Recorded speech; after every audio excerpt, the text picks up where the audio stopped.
So about 12 weeks ago, me and 4 of my classmates were put into a team.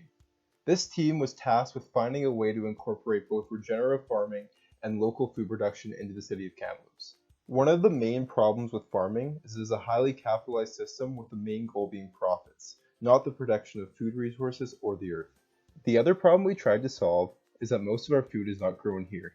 It's grown anywhere but here, comes on these, which is bad for this, and eventually hurts these guys.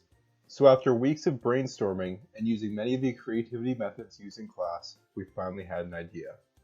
After years of living here, we noticed that the city of Kamloops actually has many unused spaces. One such space is located just off McGill, which is near the university, and encompasses nearly an acre of unused land next to the cemetery. Okay, so here it is, the basis of our idea. Our idea is to use this unused land to create regenerative farming directly in the city of Kamloops. This idea, however, has its problems. The primary one being that private landowners may not take kindly to people operating farms on their private land.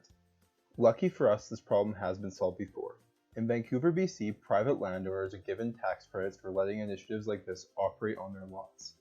Applying policies like these would help landowners separate with their land as well as increase the supply of usable land for regenerative farming.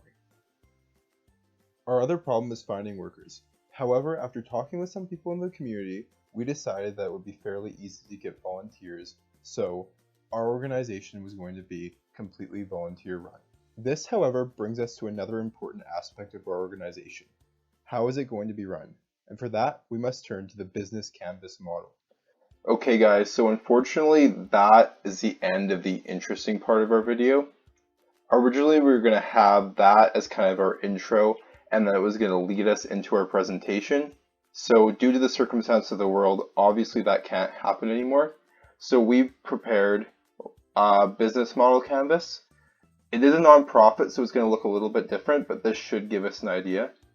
So as mentioned in the video, our plan we conceptualized is to use land that's unused in the city of Kamloops for regenerative farming and the production of local produce.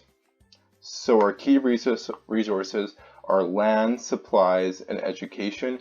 Education not as a physical resource, but as a resource of knowledge that we can use to start our nonprofit.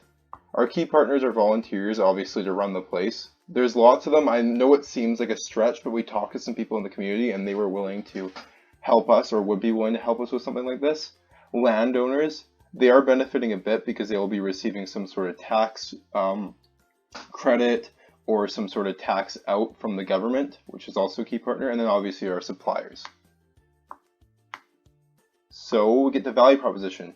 So we're going to be supplying education and the local food supply. So those are kind of our two things of value.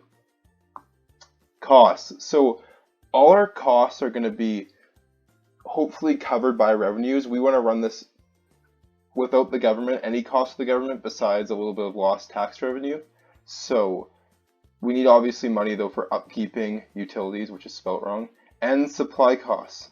So that brings us into revenue streams. So all our revenues are going to be covered by sale on site.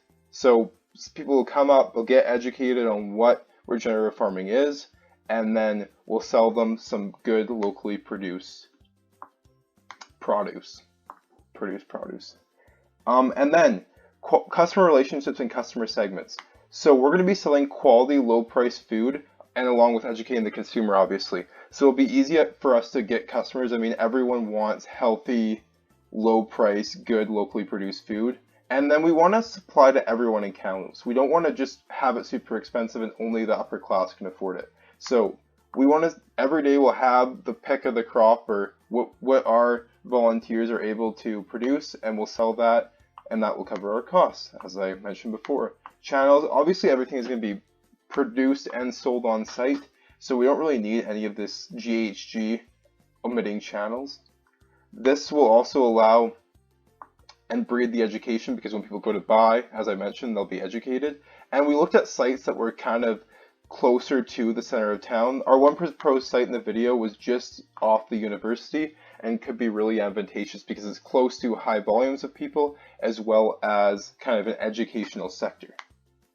So that kind of concludes the video. Um, I would have answered questions. I mean, well, we would have answered questions, but we'll have to do that on Moodle now, I guess. So if you guys want to just drop a question on Moodle and we'll try to answer them. Anyway, thank you guys. I hope everyone's getting through this okay, and have a great rest of your day.